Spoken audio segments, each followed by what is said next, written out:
So how to replace the wheel. You need a flat screwdriver. You might need some pliers if you can't turn this, but I can turn it by hand. Just loosen this screw.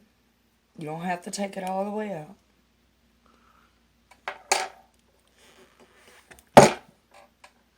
This just turns off. Notice how the pegs are to the outside on this piece. Okay, and you can just like wiggle and turn the wheel,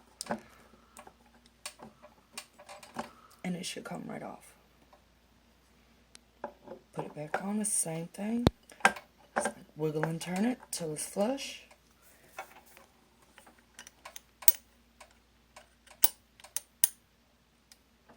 Make sure those pegs are to the outside.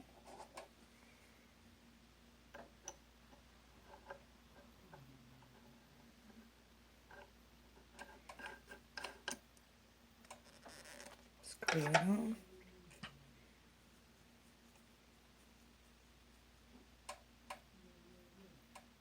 Tighten your screw. It shouldn't screw off once you have that screw tightened. It should be ready to go.